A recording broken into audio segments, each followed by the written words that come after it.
Pero bueno, en este marco y por supuesto en el marco de la evaluación que está haciendo el gobierno de Trump del desempeño de México en materia de seguridad, de asuntos fronterizos, yo le agradezco mucho una de las voces más influyentes en Estados Unidos y en México, uno de los centros más reputados sobre estudios mexicanos, la relación en México-Estados Unidos, ahí en la Rice University en Houston, Tony Payán, que converse con nosotros. Doctor, ¿cómo estás?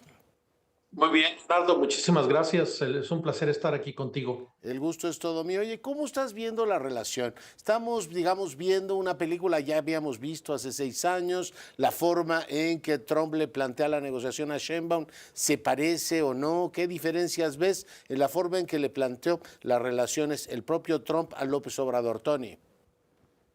Yo creo que una de las grandes diferencias es que hace 8 años el presidente Trump, durante su primer periodo, llegó en cierta manera un tanto inexperto al poder, con un equipo que incluía una serie de moderados, por así decirlo.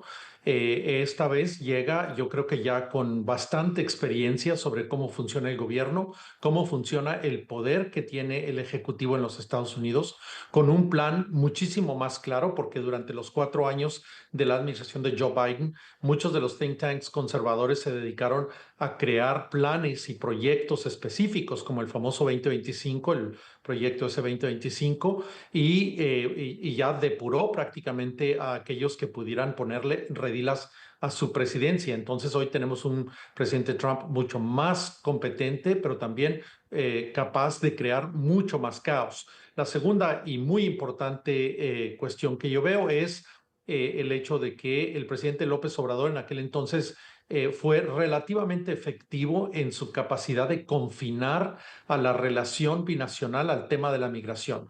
Mientras él desplegó 25,000 miembros de la Guardia Nacional para detener la transmigración por México, pues obviamente el presidente Trump creyó que era suficiente y no había mayores consecuencias. Yo creo que en ese sentido operó muy bien. Sheinbaum no tiene este mismo escenario, no solamente tiene, como digo, a un Trump mucho más filoso, mucho más efectivo, mucho más enfocado, con un equipo mucho más radical, sino además una agenda mucho más ampliada que incluye el fentanilo, que incluye la frontera, que incluye el comercio, los aranceles y por supuesto también la migración. Entonces, claramente estamos hablando de un escenario muy distinto. Muy distinto. Oye, por un lado tenemos también, en aquella época, Trump decía que iba a desmontar el Telecán, que él llamó el peor tratado de libre comercio del mundo por la astucia de los mexicanos, de haberlo negociado para aprovecharse de las bondades de la economía nacional. Hoy tenemos un Temec, Tony, que él firmó. En este caso es su hijo político y es parte de la negociación que su gobierno autorizó. Al plantear aranceles, está poniendo en cuestión toda, digamos, la normatividad que rige las relaciones comerciales en América del Norte. ¿Cómo salir de esta paradoja, Tony? ¿O cómo te imaginas que saldremos de esta paradoja? Bueno, mira, definitivamente, y como ya lo sospechábamos, el TEMEC va a ser revisado y renegociado. Incluso advirtió ya que va a iniciar la renegociación antes. No lo creo, yo creo que este es un proceso. Te acordarás que el primero tardó desde el agosto del 2017 prácticamente hasta el 1 de julio del 2020, cuando entró en vigor el tratado. Hoy estamos hablando de que el presidente Trump tiene que informar al Congreso 270 días antes del 1 de julio, que es la revisión obligada por el tratado. Esto es en octubre 1 del 2025. Obviamente los preparativos seguramente ya están en proceso. Tiene que avisarle al Congreso en octubre. Empiezan las renegociaciones. Ahí va a ser muy interesante porque en este caso yo creo que ni los amigos ni los aliados de Estados Unidos están seguros con esta nueva administración de Trump. Tú sabes que Dinamarca ha sido un país que ha apoyado a Donald Trump muchísimo, a Estados Unidos en muchos de sus esfuerzos internacionales, y hoy le quieren arrebatar a Groenlandia. Tú sabes que Canadá ha sido un aliado, un amigo y un socio comercial muy importante y está en la mira. Tú sabes que Panamá ha sido un aliado importante y hoy el canal de Panamá está en la mira. Entonces yo creo que México debe prepararse con un buen equipo para todo tipo de exigencias en el TEMEC. Al final, yo creo que el TEMEC va a sobrevivir. Yo considero que la presidenta Sheinbaum seguramente va a tener como su objetivo 1, objetivo 2 y objetivo 3 salvar el tratado. La economía mexicana está de espaldas prácticamente, la inversión está prácticamente parada, inversión de lo que le llamaríamos nueva inversión, Greenfield Investment, como le llaman en Estados Unidos, y obviamente México depende muchísimo de acceso a los mercados de Estados Unidos, entonces va a tener que preparar una serie de concesiones importantes. Pero al final yo creo que el tratado va a sobrevivir. ¿En qué forma? ¿Bajo qué condiciones? ¿Qué modificaciones? Pues se verá, pero yo creo que sí sobrevive. Oye, tú, si vas a Galveston a comerte unas ostras, que espero te comas unas a mi salud, y una gombo, ahí tienes el Golfo de México. Y es un tema tan popular para tejanos y norteamericanos. ¿Soy cambiarle el nombre al Golfo, Tony, o es simplemente un recurso publicitario más del presidente? Bueno, yo creo que parte de lo que tenemos que entender es que el presidente Donald Trump es una figura, yo creo que con problemas psicológicos, ¿no?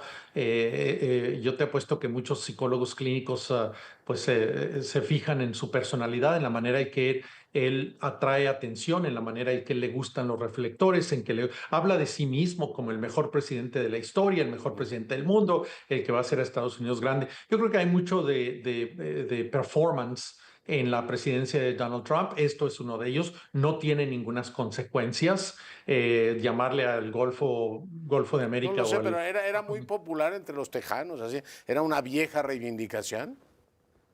Mira, yo no sé, los tejanos ahorita están muy sometidos. A mí me preguntaban esta mañana precisamente sobre este tema, que quienes dentro del Partido Republicano pudieran decirle a Donald Trump que obviamente no puede comprometer el TEMEC. Texas depende de su Pues relación claro, comercial con México, como México depende de su relación con Estados claro. Unidos. Y sin embargo, pues no creo que vayan a atreverse a contradecir al presidente. Yo creo que en este caso los tejanos pues están muy escondidos esperando el momento de cabildear. Algo está pasando en América del Norte con ese tema, pero ayúdame a ubicarme. En el gran tablero global uno decía, a ver, la trampa de Tucídides, que si la confrontación China-Estados Unidos era la que regía todo y que México había tomado la decisión, creo que sensata, de estar del lado de los Estados Unidos, e incorporarse a la economía. ¿Ha habido desde tu punto de vista una reconsideración, una recalibración de la relación Estados Unidos-China con Trump? No creo. Yo creo que cuando yo hablo con gente en Washington, en otros lados, en los Estados Unidos, hay una obsesión total y completa con China. Y efectivamente, yo creo que en muchos aspectos China le está comiendo el mandado a los Estados Unidos, como dijimos. No es una coincidencia que DeepSeek, esta aplicación haya sido de inteligencia artificial, haya sido develada precisamente el 20 de enero, cuando el presidente Trump tomó posesión. Y además ha prácticamente revelado que el emperador no tiene ropa. Mira, Estados Unidos se ha gastado años, $1 trillón, es decir, 1 millón de millones de dólares, y muchísimos años en desarrollar esto. Y de repente salen los chinos con DeepSeek, que es abierta, una aplicación abierta de uso universal, gratuito, hecha en 2 meses. Si tú quieres con espionaje industrial, no importa, pero fue hecha en poco tiempo y con $6 millones.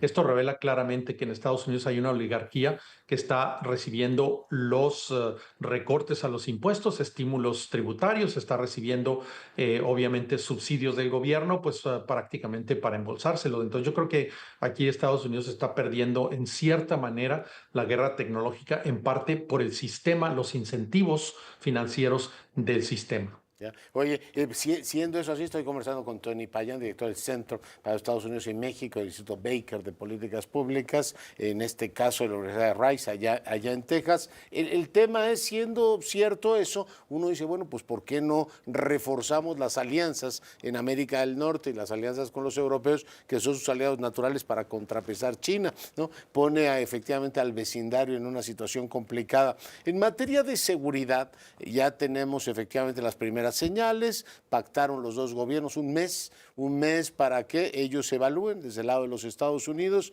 si el gobierno mexicano está haciendo las cosas bien. ¿Cómo te imaginas que va a transcurrir esto? Naturalmente no ha cumplido la promesa, esto de que durante un mes estarían pausados los aranceles, porque hoy ya salieron unos, pero ¿cómo te imaginas? ¿Cuáles deberían ser las métricas para determinar que se está avanzando en asegurar la frontera y en permitir que los Estados Unidos se sientan más seguros? Tony.